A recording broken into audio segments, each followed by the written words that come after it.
Welcome back to the third lesson, which will be covering thirds. I'm going to break this lesson up into two sections because there's a lot of content to cover and I don't want to squish it all into one video. So today we'll just be looking at close thirds, which is, I think, the third loop in original Oceans cover that I did. So what I did in that section, I had my overdrive on, and I did B minor,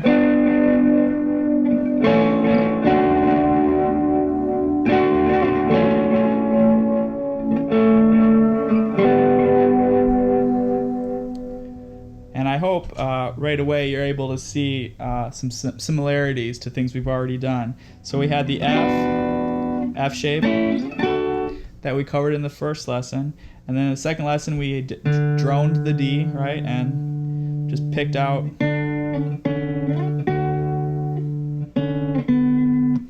so now we picked out the thirds, right, the melody notes. Now we're going to add the roots to those thirds.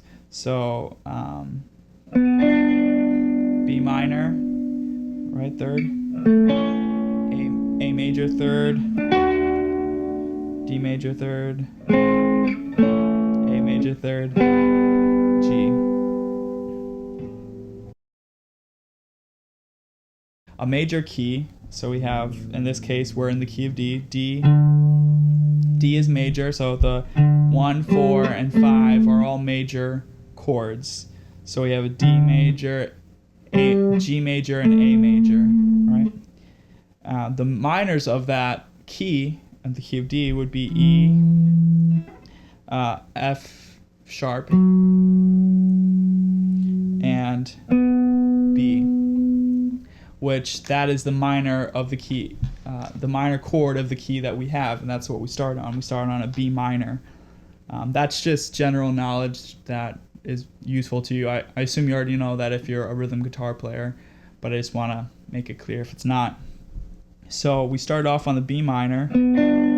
So again, our root is found on the third string, our top note. And if you don't know the third string, you can just do the octave, which is B, A, D, and G. Sorry. So for minor, obviously you have a flatted third, major third, major thirds. Okay, so why do I like these? These are close together, right? Normally we hear songs with a fifth.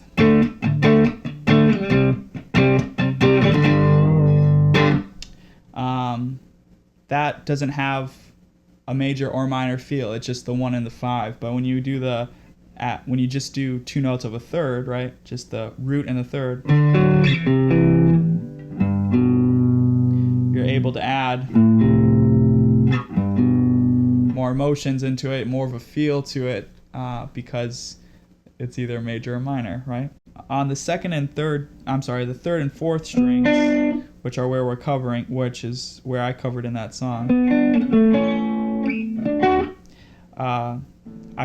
It's a good pocket. It's I think right where the lead guitar should be. It's not up here, right? We're not chugging out chords. We're right in the middle, taking up not a lot of space, but with delay and potentially reverb and overdrive. Though it's not a lot of notes and they're close together, it's still a big sound, right?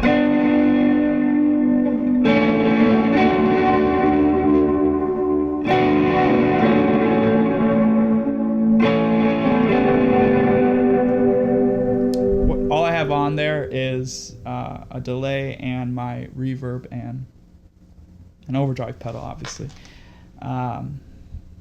Here I'll take some time maybe to look at how I'm picking, though. So in the song, in the cover that I did, I just strummed both notes together. I am palm muting with the top two strings, and I'm muting the bottom two strings with my first finger here. So you're kind of letting them just rest. They're not making any notes, just percussion sounds, right? And I just plucked them. I just strummed them.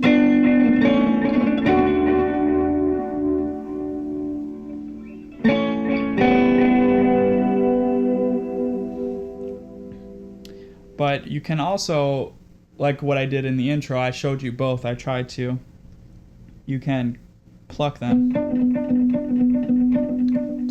individually, and it gives it more of a rhythmic feel, different rhythmic feel than just. And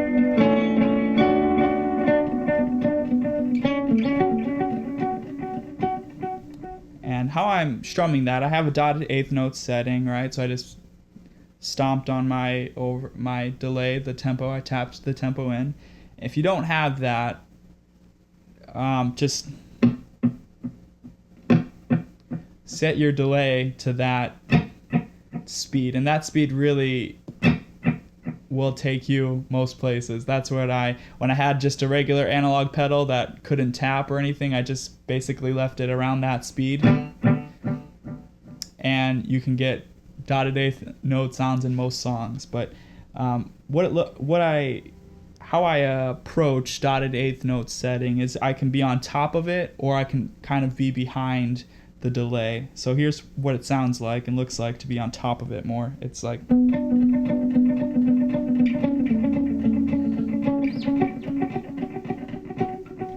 All right, so that's kind of more on top of it, and here's lagging behind it more.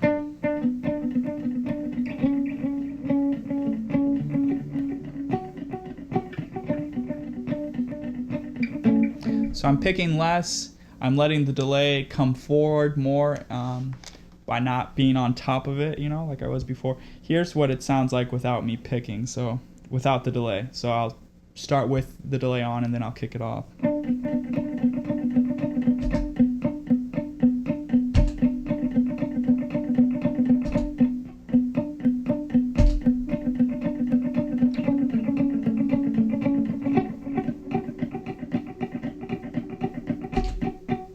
Right, so that's being more on top of it. If I want to lay back and let the delay be, and just be more relaxed in whatever I'm playing, I can kind of be behind it. So.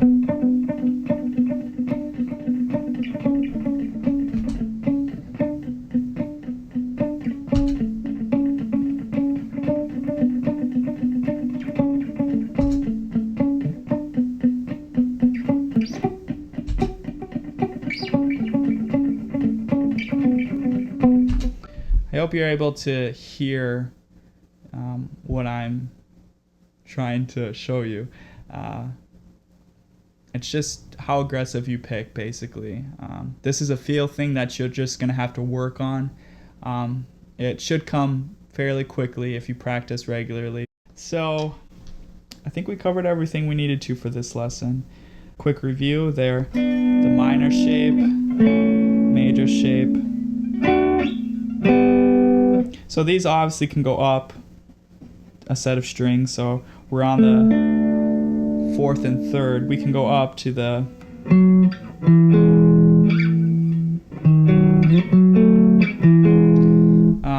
we're covering more of the lower spectrums of sound, which is okay. It's not, it's not, maybe that wouldn't be as great, but the root is found on the A string if we go up a set of strings to the fourth and fifth. So that would be our D.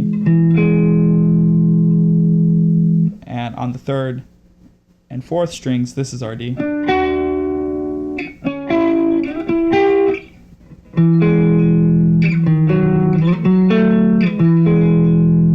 Right, so depending on the song and the flavor you want, perhaps you want it beyond this or up here. Just depends on the band, the size band you have. Perhaps it's smaller, you don't have as much instruments, and you want to take up, more space up here, kind of a thing.